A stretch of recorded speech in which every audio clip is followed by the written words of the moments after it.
অ্যাসালম ওরফে মোহাম্মদ সাইফুল আলম। অ্যাসালম 5ই আগস্ট হাসিনা পালিয়ে যাওয়ার পর তিনি আর দেশে আসেননি এবং এই আওয়ামী লীগ সরকারের পতন হয় হয় এমন অবস্থায় তিনি দেশের বাইরে চলে যান এবং আপনারা জানেন যে প্রায় 1 লক্ষ কোটি টাকা তিনি দেশের বাইরে পাচার করেছেন।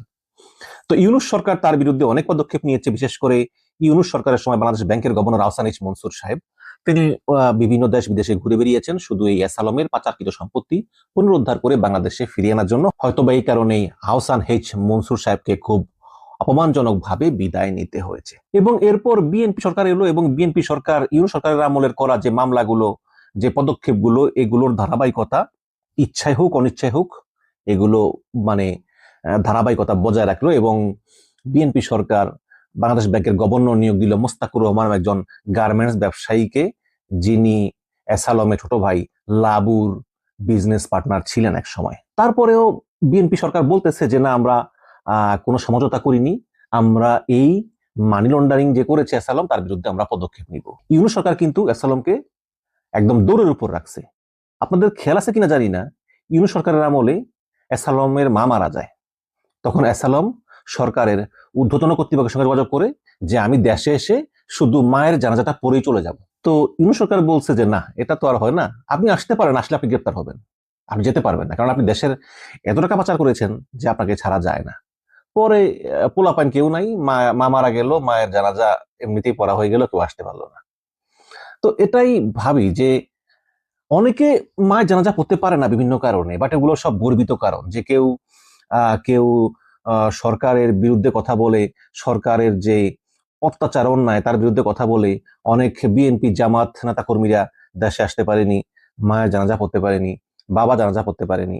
এটা হাসিনার 16-17 বছরে অনেকবার হয়েছে, কিন্তু উনি তো ওই টাকা চুরি করার অপরাধে দেশে আসতে পারে না, উনি তো টাকা চোর, বাংলাদেশ সবচেয়ে বড় টাকা চোর। এবং শেখ হাসিনার আমলে শেখ হাসিনা ওকে কিভাবে প্রোটেকশন দিয়ে রেখেছিল আপনাদের খেয়াল আছে কিনা জানি না।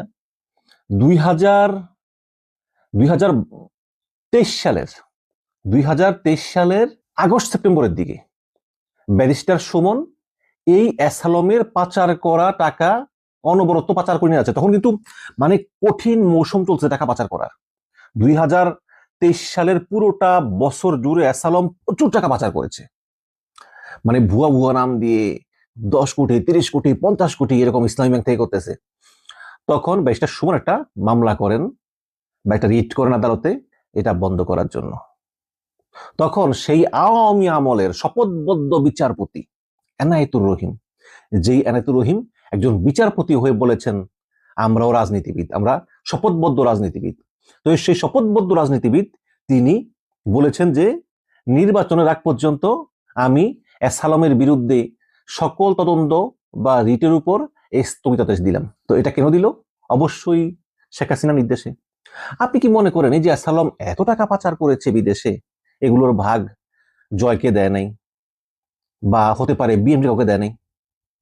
অবশ্যই দিয়েছে আমি মনে করি, এবং এরা এভাবেই করে। এখন বিএনপি সরকার মামলা করেছে Bashundhara group, Orion group, summit group, Nabil group, তারপরে হামিম গ্রুপ। মানে হাসিনার আমলে বাংলাদেশের এমন কোনো গ্রুপ নাই, বেক্সিমকো গ্রুপ, যারা টাকা পাচার করে নাই।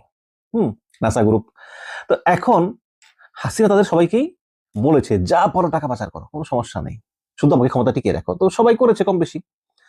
এখন এই এতগুলো বড় বড় শিল্প গোষ্ঠীর বিরুদ্ধে সরকার মামলা করলো, এই মামলা কতটুকু কি হবে আমি জানি না। আর বসুন্ধরা তো একটা রাষ্ট্রের ভিতর রাষ্ট্রই করে ফেলেছে।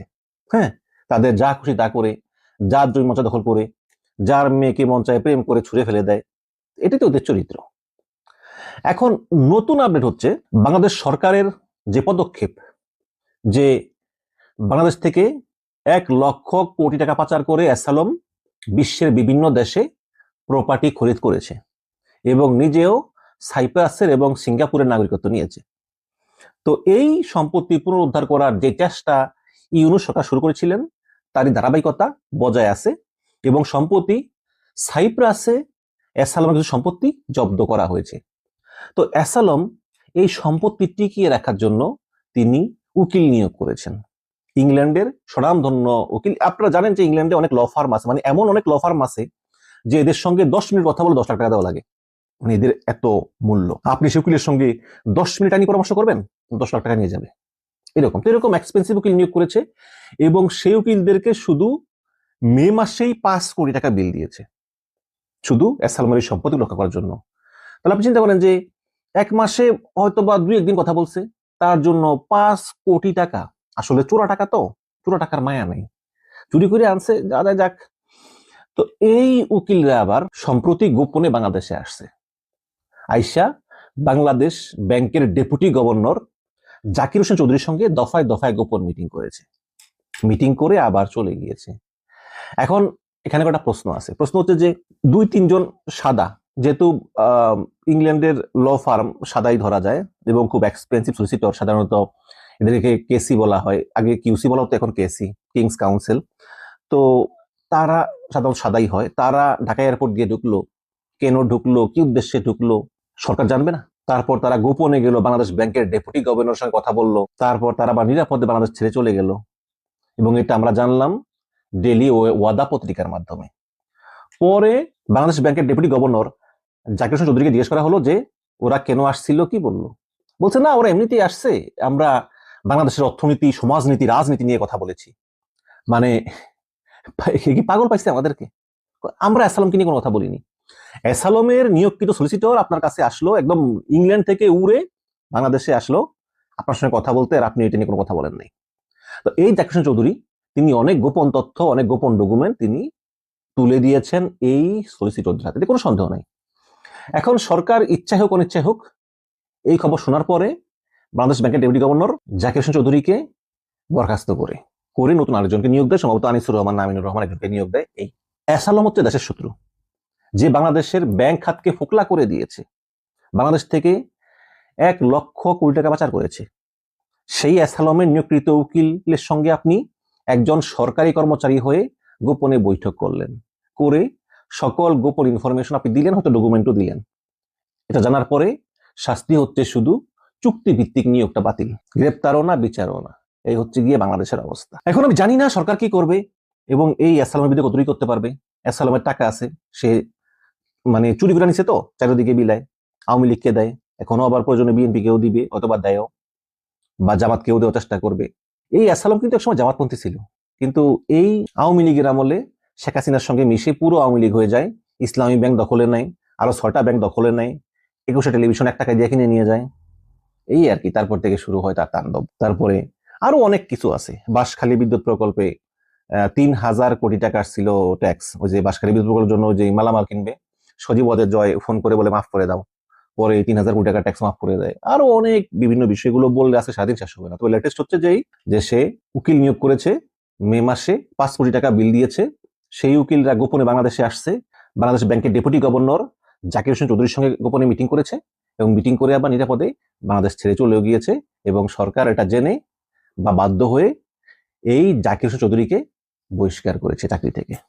এই হচ্ছে দর্শক আপডেট।